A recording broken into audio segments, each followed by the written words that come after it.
gents, everyone that's here, thank you very much for coming. I think everyone knows who I am, but they don't. I'm Steve. I apparently run the shelter to make shelters go along. But thank you all for coming, it's very much appreciated on this rather inclement day.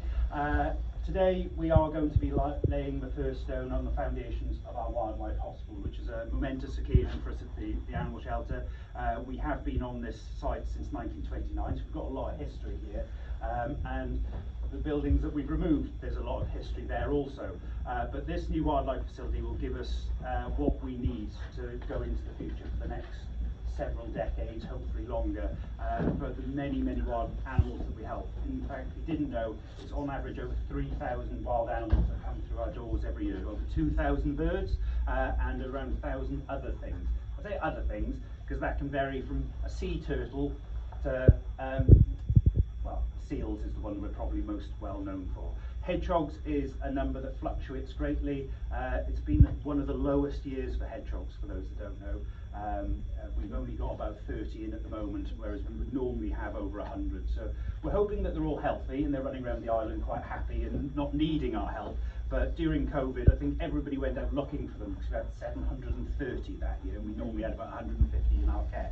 So we never know what's going to happen from one day to the next. And this Wildlife Hospital will give us those facilities to ensure that we can do everything from the seals to those turtles, and, as Yvonne will remember, some of the oiled cases that we are within the state's working plan. If there was an oil disaster, the room does have two purpose rooms, the building has two rooms purposefully to help with oil birds, if that hopefully never happens. But we're in a world where it will happen at some point in the future, whether it be those boats that are sunken at the bottom of the sea or an accident happens. Unless we all go electric with boats, and then hopefully that'll be removed from the problems. I don't know if the states can do that. You never know.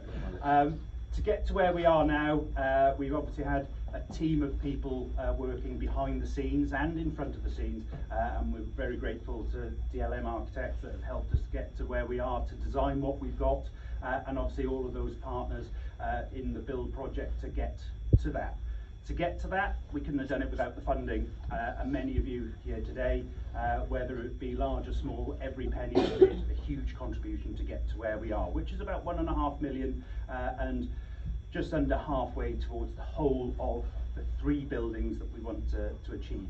We have done the digging out of the kennel build, and we're just doing investigation work. And I look at Dave because there's finding all sorts of challenges for that.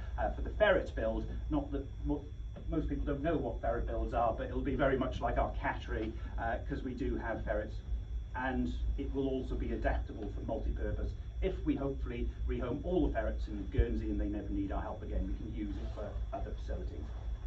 Yvonne is praying. If anybody would like to adopt a ferret on the way out, please do let Yvonne know. We are coming into the winter months, so for us, our wildlife, there's been some ups and downs throughout the year, but we're coming into that terrible time of the year where seal pups do get injured and separated and orphaned. We are able to still deal with those, so for those that are wondering what we're doing whilst we've knocked everything down, we've been again very grateful to a number of key supporters.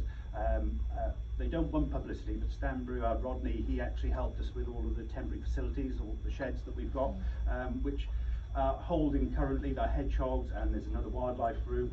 So it's like the building's never disappeared, it's just been donated and it's a temporary structure. Those temporary structures obviously aren't going to last forever, and that's why we need this wildlife hospital. Those seals that will be going in temporary facilities, which would likely be our kennels, we have got temporary pools as well. We haven't explored other options, and if anybody does have a swimming pool they don't mind us using, please do let us know. We're offered a school swimming pool, but that didn't sound like a good idea. Children and seals. Seals bite very badly, for those who don't know. So we are able to operate. The build itself, this brick that we will lay shortly, just waiting for the rain to stop, which is why I'm talking a bit longer, we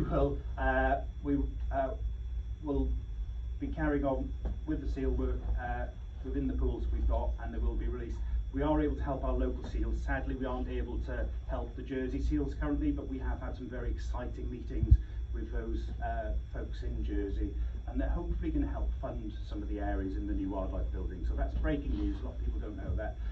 but we are working with both the GSPCA and the British, or the BDMR, which are the guys that rescue the seals in Jersey, and they're the ones that we've been helping.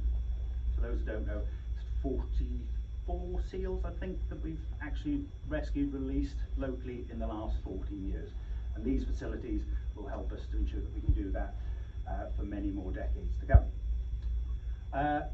We've shared a little bit of our history today on the tables. For those that are wanting to stay after we've laid the brick, you're more than welcome to come back up here to have teas, coffees, sandwiches, chat to the team, have a look at our history.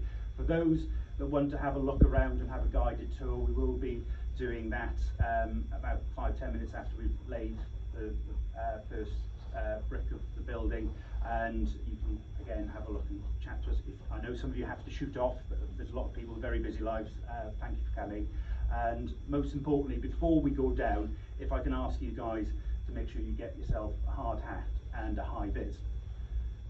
The build is 3.7 million. It goes up, it comes down. For those that don't know, the actual real cost of this build is about 5 to 6 million, because all of the wonderful discounts that we've had, support, freebies, and whenever Dave comes into meeting, he knows I always start with what we're getting for free, because that's where we start at, and then we work backwards from there, because we do have an incredibly kind and generous island, and we're always trying to save funds where we can. And if anybody either in the room or knows anybody that can help us make sure that we can achieve this build, and some extras that we're looking into from solar energy, green energy, please do come and have a chat. We'd love to speak to you, because we want to make sure this is a reality and it gets to where it's going, and all of the other facilities, so that we're fit for another 152 years.